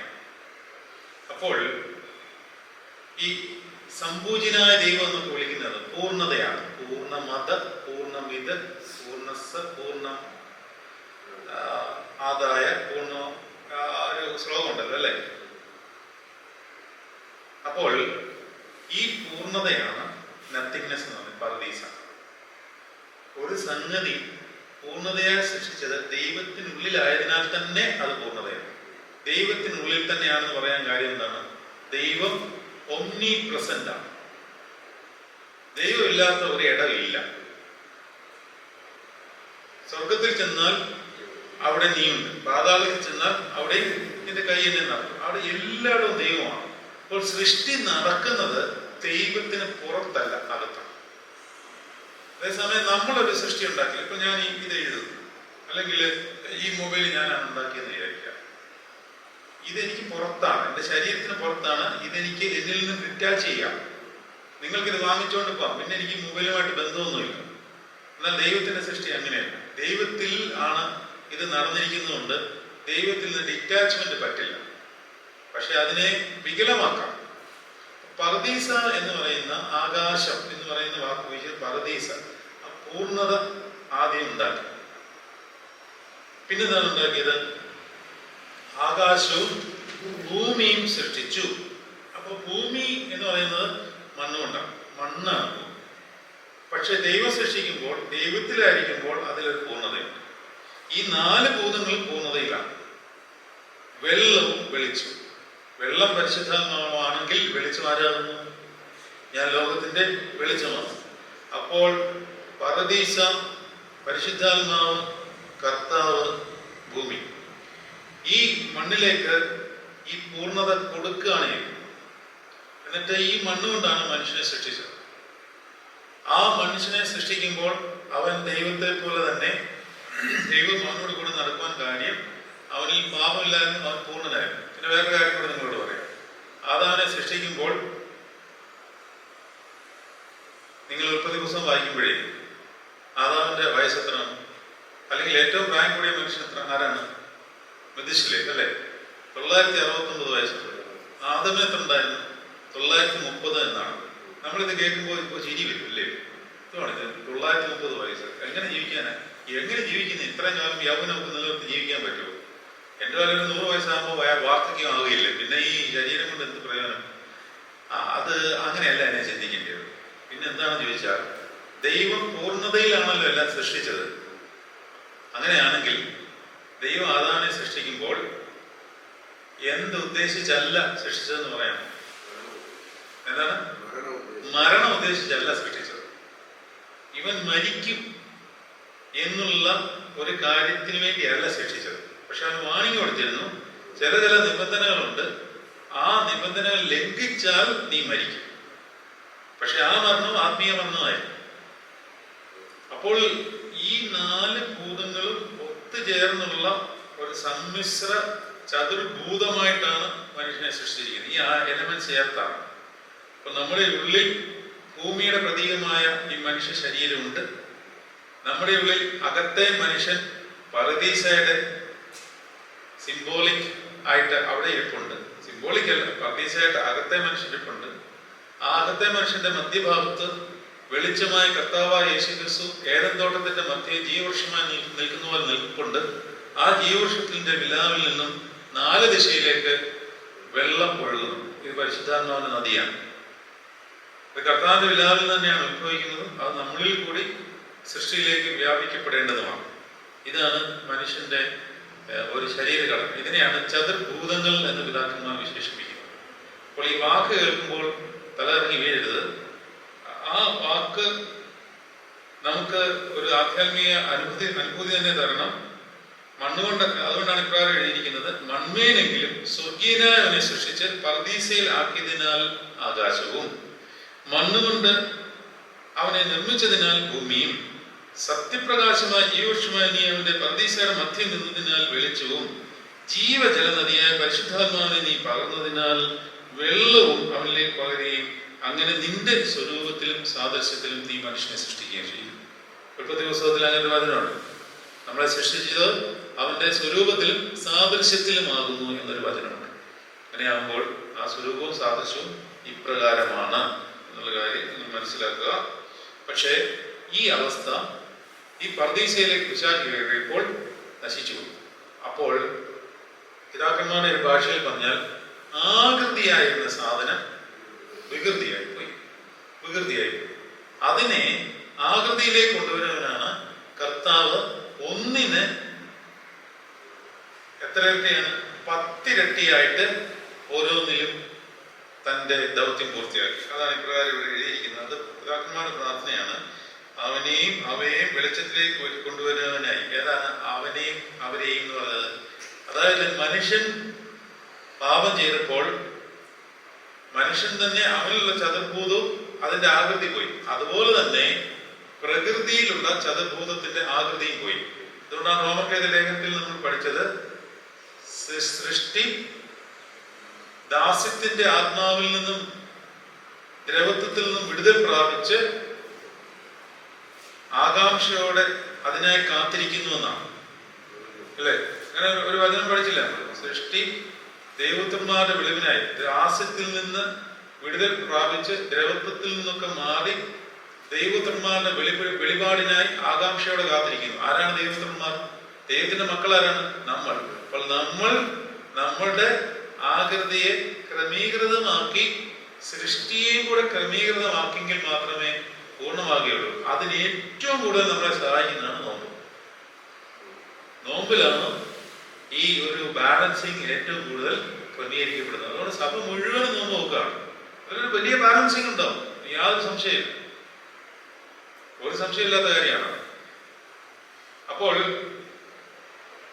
അവനെയും അവയെയും, അതായത് നമ്മളെയും സൃഷ്ടിയെയും വെളിച്ചത്തിലേക്ക് കൊണ്ടുവരുവാനായി 4ന്റെ 10 ഇരട്ടിയായി 40ന്റെ ഉപവാസം അതേ ചതുർഭൂതത്തെ ഏറ്റെടുത്ത നിന്റെ ശരീരത്തിൽ നീ നിറവേറ്റി. അപ്പോൾ കർത്താവ് വന്നത് ഇതേ ചതുർഭൂതം എടുത്ത ശരീരമാണ്. എന്ന് പറഞ്ഞാൽ നമ്മളുടെ ബലഹീനതകളെ ഏൽക്കുവാൻ പാകത്തിന് ബലഹീനതകൾ ഉള്ള, എന്നാൽ ബലഹീനത ഇല്ലാത്ത ജീവിച്ച ഒരു ശരീരമാണ്. ബലഹീനതകൾക്ക് സാധ്യതയുള്ള ഒരു ശരീരമായിരുന്നു കർത്താവിന്റെ. പക്ഷെ അതിനെ അതിജീവിച്ച് പാപം കൂടാതെ ജീവിച്ച് കർത്താവ് അതിനെ പൂർണ്ണമാക്കി. അതുകൊണ്ട് ഈ നോമ്പിൽ നമ്മളുടെ ഈ അനുതാപകരമായ ജീവിതം നമുക്ക് മാത്രമല്ല, നമ്മുടെ രക്ഷയ്ക്ക് മാത്രമല്ല, സൃഷ്ടി മുഴുവന്റെ രക്ഷയ്ക്കായിട്ട് അത് ഉപയോഗിക്കുവാൻ നമുക്ക് നമ്മെ തന്നെ പൂർണ്ണമായിട്ട് സമർപ്പിച്ചു കൊടുക്കാം. നമുക്ക് യോഹന്നാന്റെ സുവിശേഷത്തിലേക്ക് മടങ്ങി വരാം. ഇവിടെ 13 അധ്യായം നമ്മൾ ആരംഭിക്കുകയാണ്. 12 അധ്യായങ്ങൾ പൂർത്തീകരിച്ചിരിക്കുന്ന ദൈവത്തെ ശ്രദ്ധിച്ചുകൊണ്ട് 13ാം അധ്യായത്തിലേക്ക് നമ്മൾ പ്രവേശിക്കുകയാണ്. പെസഹ പെരുന്നാളിന് മുമ്പേ താൻ ഈ ലോകം വിട്ട് പിതാവിന്റെ അടുക്കൽ പോകുവാനുള്ള നാഴിക വന്നു എന്ന് യേശു അറിഞ്ഞു. യേശുവിൻ പെസഹ പെരുന്നാളിന് മുമ്പാണ് ജീവൻ വെടിഞ്ഞത് എന്നുള്ളതിന് ഉത്തമമായ തെളിവാണ്. നമുക്കിപ്പോഴും സംശയമാണ്, ഈ പെസഹ പെരുന്നാൾ കർത്താവിന്റെ കുരിശുമരണത്തിന്റെ ദിവസമായിരുന്നു, അതിന്റെ തലേന്നായിരുന്നു, അതോ അതിന്റെ പിറ്റേന്നായിരുന്നു? നമ്മൾ സാധാരണ പെസഹ ഉണ്ടാകുന്ന ദിവസമായിട്ട് ബന്ധിപ്പിച്ച് നോക്കുന്നതുകൊണ്ടാണ് ഈ പ്രശ്നം. നമ്മൾ എന്നാണ് കർശന വാഴ്ചയിൽ പെസഹ ഉണ്ടാകുന്നത്? എന്നാണ് പെസഹ സന്ധ്യ എന്ന് പറയുന്നത്? വ്യാഴാഴ്ച വെളുപ്പിനെ, അല്ലെങ്കിൽ ബുധനാഴ്ച സന്ധ്യ കഴിഞ്ഞാൽ, അല്ല, ബുധനാഴ്ച ദിവസം കഴിഞ്ഞ് അന്ന് വൈകിട്ടായി കഴിഞ്ഞാൽ വ്യാഴ സന്ധ്യയായി. ആ സന്ധ്യക്കാണ് നമ്മൾ പെസഹ എന്ന് പറയുന്നത്. അതുകൊണ്ട് നമ്മുടെ മനസ്സിൽ പൊതുവെ ഒരു നോഷൻ കയറി കിടക്കുന്നത്, യഹൂദന്മാരും പെസഹ ആചരിച്ചത് ഈ ബുധനാഴ്ച സന്ധ്യയ്ക്കോ വ്യാഴാഴ്ചയോ ആയിരുന്നു എന്നാണ്. കർത്താവിനെ ക്രൂശിച്ചത് വെള്ളിയാഴ്ച. അങ്ങനെയാണെങ്കിൽ പെസഹ കഴിഞ്ഞിട്ടാണ് കർത്താവ് മരിച്ചത് എന്നാണ് നമ്മൾ വിശ്വസിച്ചിരിക്കുന്നത്. അപ്പോൾ ഇവിടെ യോഹന്നാൻ എന്താ പറയുന്നത്? പെസഹ പെരുന്നാളിന് മുമ്പേ താൻ ഈ ലോകം വിട്ട് പിതാവിന്റെ അടുക്കൽ പോകുവാനുള്ള നാഴിക വന്നു എന്ന് യേശു പറഞ്ഞിട്ട്. അപ്പോൾ കർത്താവ് മരിച്ചത് പെസഹ പെരുന്നാളിന് മുമ്പാണ്. അപ്പോൾ ഇത് എന്നായിരുന്നു ഈ പെസഹ പെരുന്നാൾ? അത് 4 സുവിശേഷങ്ങളും കൂടെ ചേർത്ത് വായിക്കുമ്പോൾ അല്പം കൺഫ്യൂഷൻ നിങ്ങൾക്കുണ്ടാകും. എന്നാലും യോഹന്നാന്റെ സുവിശേഷത്തിൽ വ്യക്തമായിട്ട് അത് പ്രതിപാദിച്ചിട്ടുണ്ട്. പല വചനങ്ങളിൽ നിന്നും നമുക്ക് ആ ഭാഗം ക്ലിയർ ചെയ്ത് പോകുവാൻ സാധിക്കും. നിങ്ങൾ യോഹന്നാന്റെ സുവിശേഷം തന്നെ 19-ാം അധ്യായം 31-ാം വാക്യം എടുക്കാം. 19-ാം അധ്യായം 31-ാം വാക്യം. അന്ന് ഒരുക്കനാൾ എന്ന് ആ 19-ാം അധ്യായത്തിൽ എന്താണ് പറഞ്ഞിരിക്കുന്നത്? കർത്താവിന്റെ ക്രൂശീകരണമാണ്, ക്രൂശിച്ച ദിവസമാണ് പറഞ്ഞിരിക്കുന്നത്. ക്രൂശിച്ച ദിവസം ഏതാണ്? വെള്ളിയാഴ്ചയാണ്. അതിന് സംശയമൊന്നുമില്ലല്ലോ. വെള്ളിയാഴ്ചയാണ് കർത്താവിനെ ക്രൂശിച്ചത്. ആ ദിവസത്തെ പറ്റിയാണ് പറയുന്നത്. അന്ന് ഒരുക്കനാളും ആ ശബ്ദനാൾ വലിയതുമാകൊണ്ട് ശരീരങ്ങൾ ശബത്തിൽ ക്രൂശിലിരിക്കരുത് എന്ന് വെച്ച് അവരുടെ കാലൊടിച്ച് എടുപ്പിക്കണമെന്ന് യഹൂദന്മാർ പീലാത്തോസിനോട് അപേക്ഷിച്ചു. അപ്പോൾ അന്ന് എന്ന് പറയുന്നത് എന്നായിരിക്കും? സൂക്ഷിച്ചു വായിച്ചിട്ട് പറയണം. അന്ന് ഒരുക്കനാളും ശബ്ദനാൾ വലിയതുമാകിയാൽ എന്ന് എന്നാണ്? സൂക്ഷിച്ചു വായിച്ച്. അന്ന് ഒരുക്കനാളും ആ ശബത്തുനാൾ വലിയത്. ശബത്ത് നാൾ, അതാണ് അന്നെന്ന് പറഞ്ഞിരിക്കുന്നത്. ആ ശബത്ത് എന്ന് പറയുന്നത് അവർക്ക് ഏത് ദിവസമാണ്? ശനിയാണ്. നമ്മുടെ ശനിയാണ് അവരുടെ ശബത്ത് എന്ന് പറയുന്നത്. ഇവിടെ അന്നെന്ന് പറയാൻ കാര്യം, ഈ വെള്ളിയാഴ്ച ക്രൂശിച്ച് വൈകിട്ടായി. അതുകൊണ്ട് പറയാണ് അന്ന് ശബത്ത് നാൾ. ആ ശബത്ത് വലിയതുമായിരുന്നു. വലിയ ശബത്ത് എന്ന് പറയുന്നത് ഞാൻ നിങ്ങളോട് പറഞ്ഞു തന്നിട്ടുള്ളതാണ്, വീണ്ടും പറയാണ്. ഏതെങ്കിലും ശബത്തിനെ വലിയത് എന്ന് പറയുവാൻ എന്തെങ്കിലും കാരണമുണ്ടെങ്കിൽ ആ ശബത്ത് പെരുന്നാൾ ശബത്തായിരിക്കും. മനസ്സിലായോ? അപ്പൊ ഞായറാഴ്ച ദിവസം ഈസ്റ്റർ വന്നാൽ ആ ദിവസം നമുക്ക് വലിയ പെരുന്നാളാണ്, ലോർഡ്സ് ഡേ ആണ്. എല്ലാ ഞായറാഴ്ചയും പെരുന്നാൾ തന്നെ. പക്ഷെ ഈസ്റ്റർ ദിവസം ആ ശബത്തിനൊരു ആ ഞായറാഴ്ച ഒരു പ്രത്യേകതയുണ്ട്. എന്ന് പറയുന്ന പോലെ അന്ന് ഒരുക്കനാളും ആ ശബത്തുനാൾ വലിയതുമാകൊണ്ട് ശരീരങ്ങൾ ശബത്തിൽ ക്രൂശിരിക്കരുത്. അങ്ങനെയാണെങ്കിൽ അന്ന് എന്ന് പറയുന്നത് എന്താണ്? വെള്ളിയാഴ്ച.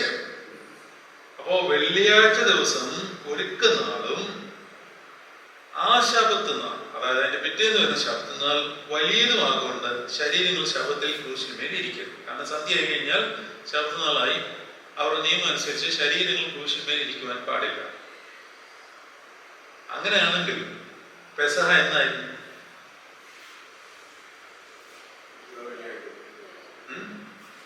വെള്ളിയാഴ്ച. വെള്ളിയാഴ്ച എന്ന് പറയട്ടെ, നമുക്കാണ്. വെള്ളിയാഴ്ചയാണ് പെസഹ. പെസഹ എന്ന് പറയുന്ന ദിവസം ആ വലിയ പെരുന്നാളിനെയാണ് പെസഹ എന്ന് പറയുന്നത്. അവരുടെ പെസഹ സന്ധ്യ എന്ന് പറഞ്ഞാൽ ആ ശാബതായിരുന്നു. എന്ന് പറഞ്ഞാൽ വെള്ളിയാഴ്ച സന്ധ്യക്കാണ് ഇവർ അപ്പനും മക്കളും എല്ലാം കൂടെ ഇരുന്ന് ഈ വലിയ പെസഹ ഉണ്ടാകും. ഈ വേറെ പെസഹ ഉണ്ട്, അതിലേക്ക് കൂടെ വരണം, എന്നാലേ ഇതൊക്കെ ക്ലിയർ ആക്കുള്ളൂ. അതിന് പറയുന്ന പേര് ചെറു പെസഹ. അങ്ങനൊരു വാക്ക് കേട്ടിട്ടുണ്ടോ? നമ്മുടെ ആരാധനയിൽ ഉണ്ട് ആ വാക്ക്, ചെറു പെസഹ. യഥാർത്ഥത്തിൽ കർത്താവ് കഴിച്ച ചെറു പെസഹയാണ്, വലിയ പെസഹ അല്ല.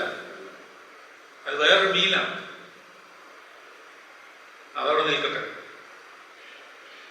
ഇനി നമുക്ക് വേറെ വാക്കും കൂടെ നോക്കാം.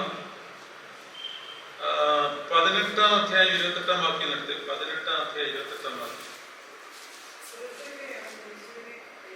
പുലർച്ചയ്ക്ക് അവർ യേശുവിനെ കയ്യാഫാവിന്റെ അടുക്കൽ നിന്ന് ആസ്ഥാനത്തേക്ക് കൊണ്ടുപോയി തങ്ങൾ അശുദ്ധമാകാതെ പെസഹ കഴിപ്പാൻ തക്കവണ്ണം ആസ്ഥാനത്തിൽ കടന്നില്ല. ഈ പുലർച്ചെ ഏത് പുലർച്ചയായിരിക്കും? പുലർച്ചെ അവർ യേശുവിനെ പീലാത്തോസിന്റെ മണ്ഡപത്തിലേക്കും ആ ആസ്ഥാനത്തിലേക്കും കൊണ്ടുപോയി. അത് ഏത് പുലർച്ചെയാണ്? വെള്ളിയാഴ്ച വെളുപ്പിനത്തെ കാര്യമായി പറയുന്നത്. പക്ഷെ ഈ പുരോഹിതന്മാർ ഈ ആസ്ഥാനത്തിലേക്ക് പ്രവേശിച്ചില്ല. കാര്യം എന്താണ്? പിറ്റേന്ന് പെസഹയാണ്. പ്രവേശിച്ചാൽ അവർ അശുദ്ധമാകും. അവർ അശുദ്ധമായി കഴിഞ്ഞാൽ അവർക്ക് പിന്നെ ശുദ്ധീകരണ പ്രക്രിയകളെല്ലാം ചെയ്യണം. പെസഹ കൂടാൻ പറ്റില്ല. അതുകൊണ്ട് അവർ അങ്ങോട്ട് കയറിയില്ല. അതിന്റെ അർത്ഥം എന്താണ്? പെസഹ അന്ന് വൈകിട്ടാണ്, അല്ല തലേന്നല്ല. നമ്മൾ അതിന് ചിന്തിക്കാൻ കാര്യം എന്താണെന്നറിയാം? കർത്താവ് പെസഹ കഴിച്ച തലേന്നാണ്. അതായത് വ്യാഴാഴ്ച സന്ധ്യക്കാണ് കർത്താവ് പെസഹ കഴിച്ചത്. അപ്പോൾ യഥാർത്ഥ പെസഹ ഏതാണ്? വെള്ളിയാഴ്ച സന്ധ്യക്കാണ്. അപ്പോ കർത്താവ് കഴിച്ചത് എന്താണ്? വ്യാഴാഴ്ച സന്ധ്യക്ക്. അതെന്താണ്? അത് മറ്റൊരു മീലാണ്. അത് പുതിയ ഉടമ്പടിക്ക് വേണ്ടി പുതിയ പെസഹ കർത്താവ് സ്ഥാപിക്കുവാനായിട്ട് ചെറു പെസഹ എന്നുള്ള പേരിലോ, അല്ലെങ്കിൽ അതിനെ യഹൂദന്മാരുടെ ഭാഷയിൽ പറഞ്ഞാൽ ബെറുക്കമീൻ എന്ന് പറയും. അതെന്തിനാണ്? അവർ തന്നെ ക്രമപ്പെടുത്തിയിരിക്കുന്നതാണോ?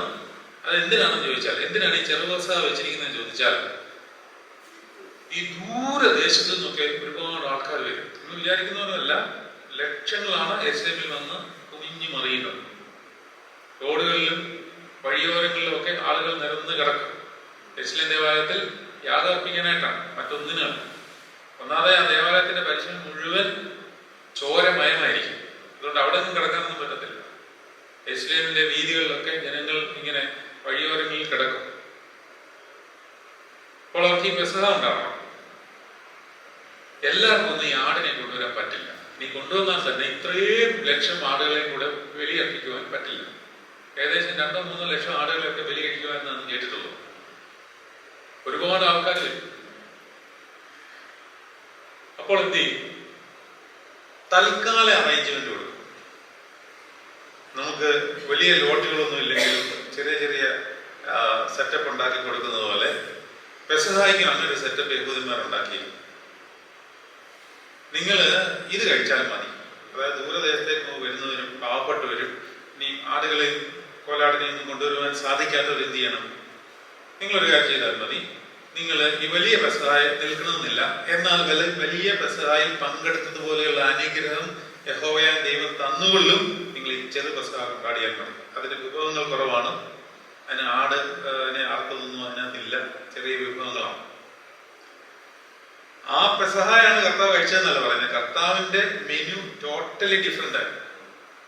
ഇവിടെ ഞാൻ പറയാൻ വരുന്നതിന്റെ കാര്യം, പെസഹ എന്ന് പറയുന്നത് ദുഃഖ വെള്ളിയാഴ്ചയുടെ സന്ധ്യയ്ക്കാണ് യഹൂദന്മാരുടെ യഥാർത്ഥ പെസഹ, അന്ന് വൈകിട്ട്.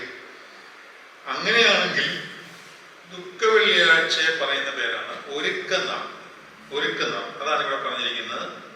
അന്ന് ഒരുക്കനാളും എന്ന് ആ വെള്ളിയാഴ്ച ഒരുക്കനാളും ആ ശബത്ത് വലിയതും, അതിന്റെ പിറ്റേന്നുള്ള ശബത്ത് എന്നാണ് അർത്ഥം, വലിയതും ആകയാൽ ശവശരീരം കുരിശിന്മേലിരിക്കരുത്.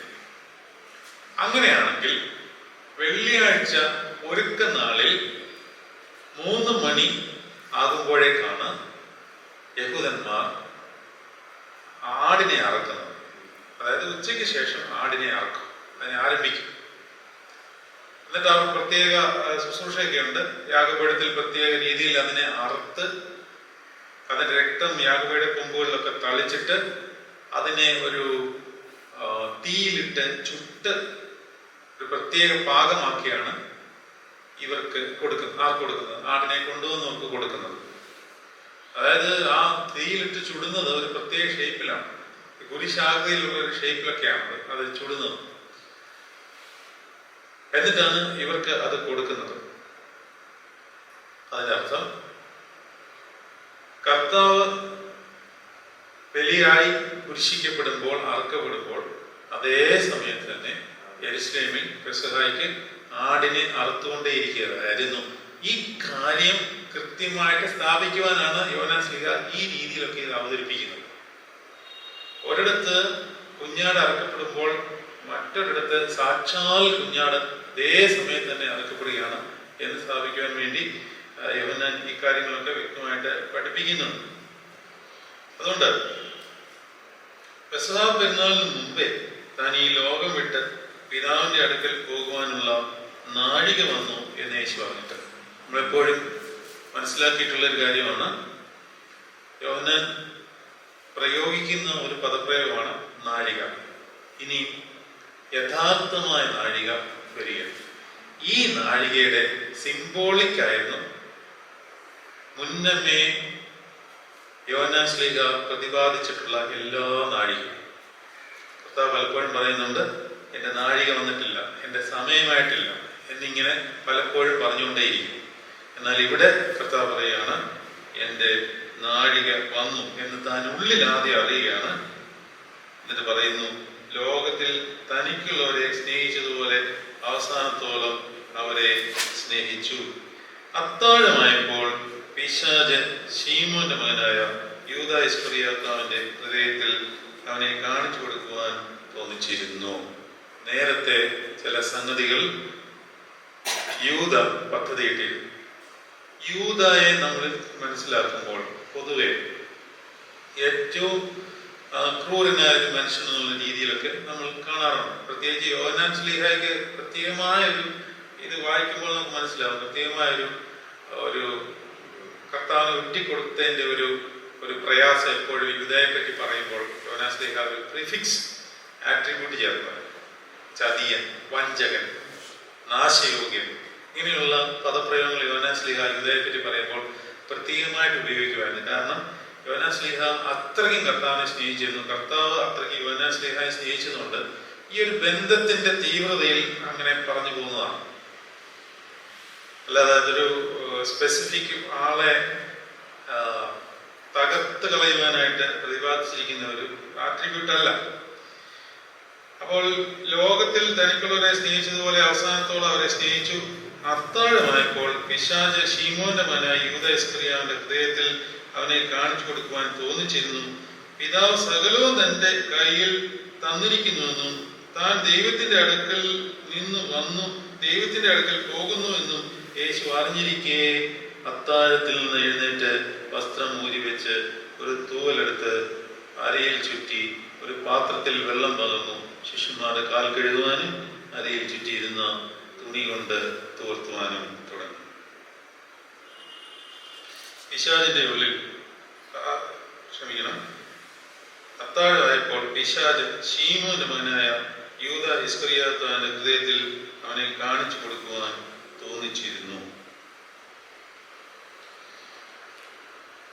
കർത്താവിനെ വിട്ടുകൊടുക്കാനുള്ള പദ്ധതി യൂദായിൽ കൂടി നിറവേറപ്പെടുകയാണെങ്കിൽ യൂദായ്ക്ക് അനുദപിക്കാമായിരുന്നില്ലേ എന്നുള്ള ചോദ്യത്തിന് നിങ്ങൾക്ക് മറുപടി എന്താണ്? യൂദായ്ക്ക് അനുദപിക്കാമായിരുന്നില്ലേ? അല്ലെങ്കിൽ എവിടെയെങ്കിലും കർത്താവ് അങ്ങനെ ഒരു സാധ്യത യൂദായ്ക്ക് കൊടുത്തിട്ടുണ്ടായിരുന്നോ?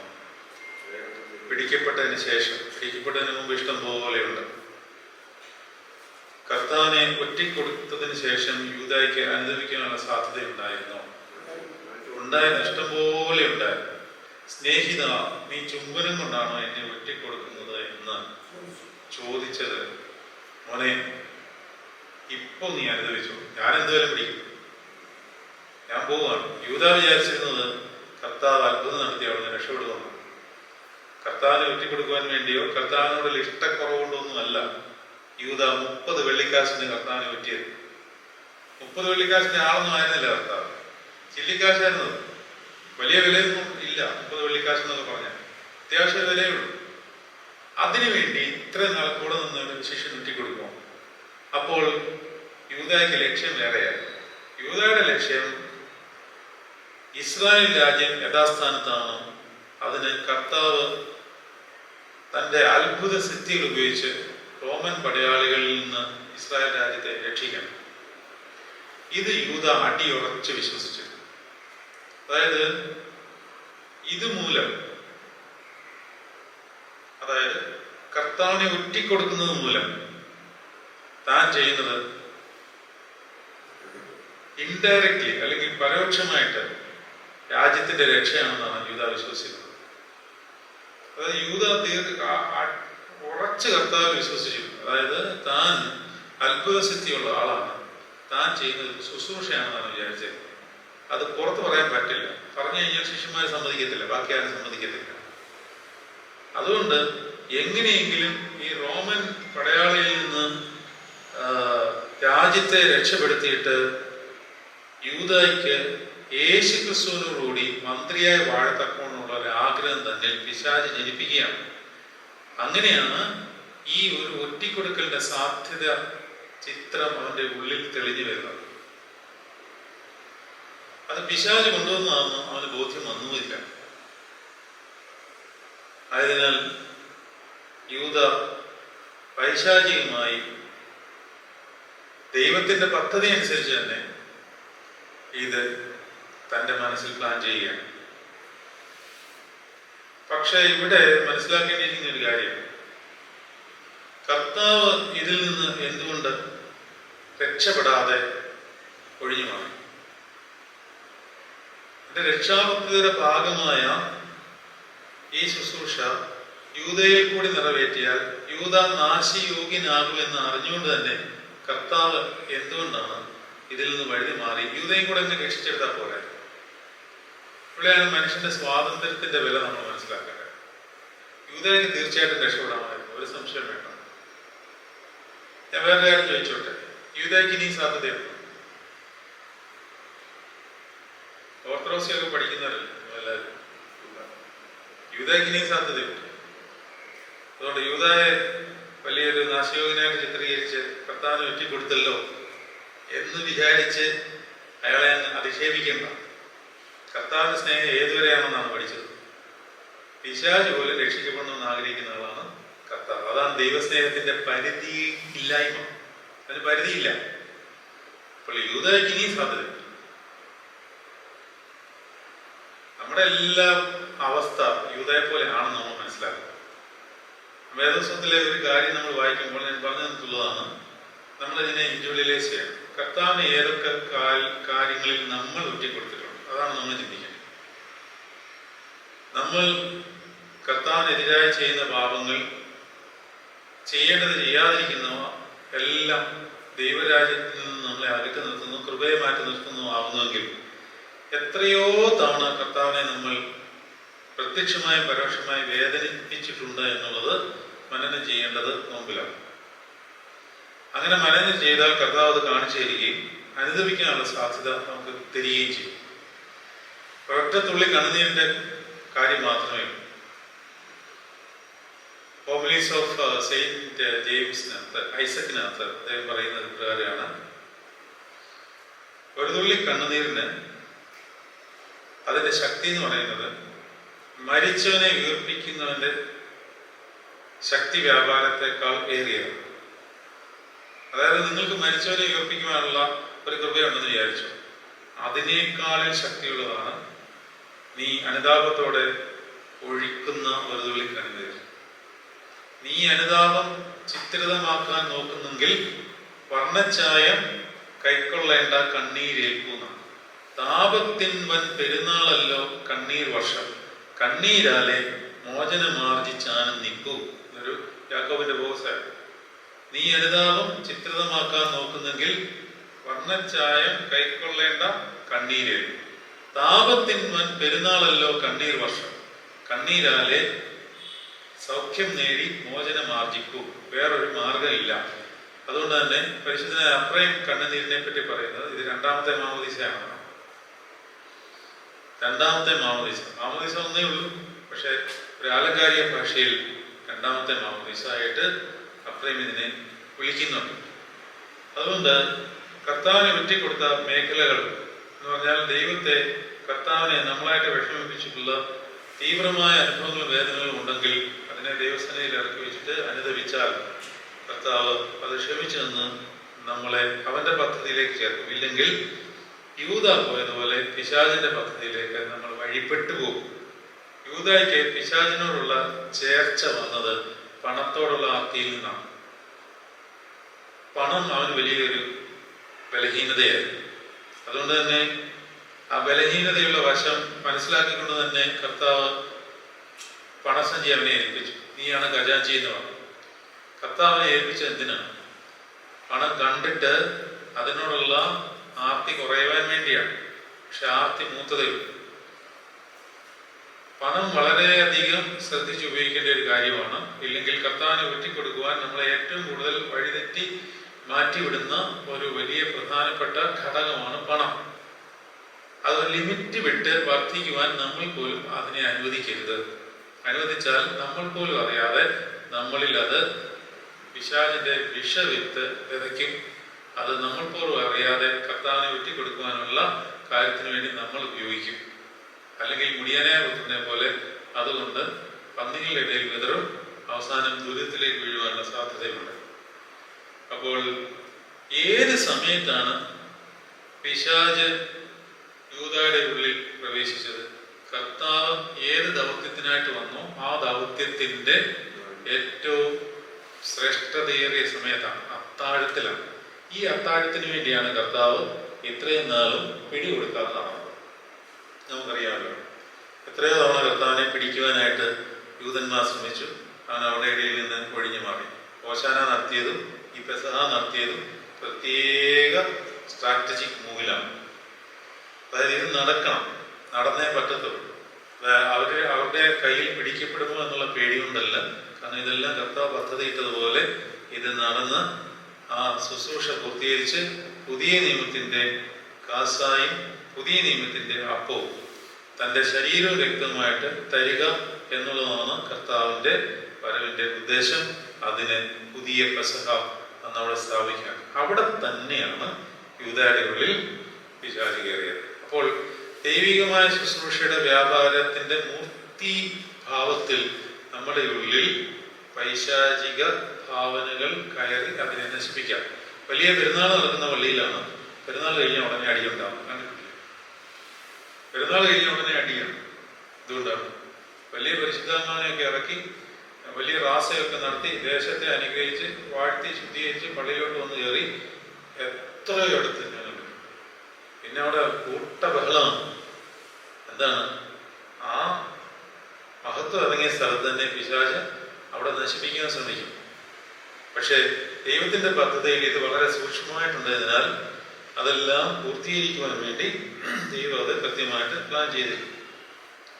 പിതാവ് സകലവും തന്റെ കയ്യിൽ തന്നിരിക്കുന്നുവെന്നും താൻ ദൈവത്തിന്റെ അടുക്കൽ നിന്ന് വന്ന് ദൈവത്തിന്റെ അടുക്കൽ പോകുന്നുവെന്നും യേശു അറിഞ്ഞിരിക്കെ അത്താഴത്തിൽ നിന്ന് എഴുന്നേറ്റ് വസ്ത്രം ഊരി വെച്ചു. ഇതിനെപ്പറ്റി വളരെ വിശദമായിട്ട് നമുക്ക് പഠിക്കേണ്ടതുണ്ട്. വസ്ത്രങ്ങളെ പറ്റി പഠിക്കേണ്ടതുണ്ട്. ഒരുപാട് വസ്ത്രങ്ങളുണ്ട്. വസ്ത്രം ഊരിയത് എന്തിനാണ് എന്നുള്ളത് വളരെ വിശദമായിട്ട് നമുക്ക് അടുത്ത സെഷനിലേക്ക് പഠിക്കാം. ഉച്ച നമസ്കാരം ഉള്ളതുകൊണ്ട് നമ്മൾ വേഗം അവസാനിപ്പിക്കുകയാണ്. അതായത് വസ്ത്രം ആദ്യം തൊട്ട് നമ്മൾ ഈ വസ്ത്രത്തെ പറ്റി പഠിച്ചതാണ്. ഏദൻ തോട്ടത്തിൽ ഒരു അനശ്വര വസ്ത്രം ഉണ്ടായിരുന്നു. കർത്താവിന്റെ കുരിശു മരണ സമയത്ത് തന്നെ 3 വിധത്തിലുള്ള വസ്ത്രങ്ങളുണ്ട്. ഒന്ന്, മഹാപുരോഹിതന് ഒരു വസ്ത്രം കീറിയായിരുന്നു.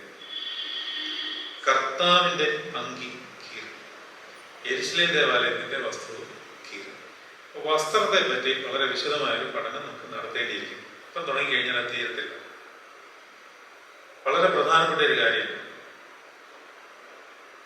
അവൻ അത്താഴത്തിലിരിക്കുമ്പോൾ താൻ എവിടുന്ന് വന്നുവെന്നും എവിടേക്ക് പോകുന്നുവെന്നും അറിഞ്ഞു. എന്ന് പറഞ്ഞാൽ താൻ ദൈവമാണെന്ന് അറിഞ്ഞിരിക്കെ താൻ അരയിൽ തുവർത്തെടുത്ത് ചുറ്റി, എന്നിട്ട് കുനിഞ്ഞ് ശിഷ്യന്മാരുടെ പാദത്തിലിരുന്നതാണ്. ലോകത്തിൽ ഇന്നേ വരെ ഒരു ഗുരു ശിഷ്യന്റെ പാദം കഴുകിയിട്ടില്ല, കർത്താവ് വഴി. ഈ കർത്താവിന്റെ ശ്രേഷ്ഠത എവിടെയാണെന്ന് യോഹന്നാൻ ശ്ലീഹ ഇനിയും പറഞ്ഞ് മനസ്സിലാക്കി തന്നുകൊണ്ടേയിരിക്കും. നമുക്ക് അടുത്ത സെഷനിലേക്ക് അത് മാറ്റിവെക്കാം. ഈ സമയം അല്പസമയം പ്രാർത്ഥനയ്ക്കായിട്ട് നമുക്ക് ദൈവസന്നിധിയിലായിരിക്കാം. അല്പസമയം പ്രാർത്ഥനയ്ക്ക് ശേഷം ഉച്ച നമസ്കാരത്തിലേക്ക് പ്രവേശിക്കാം.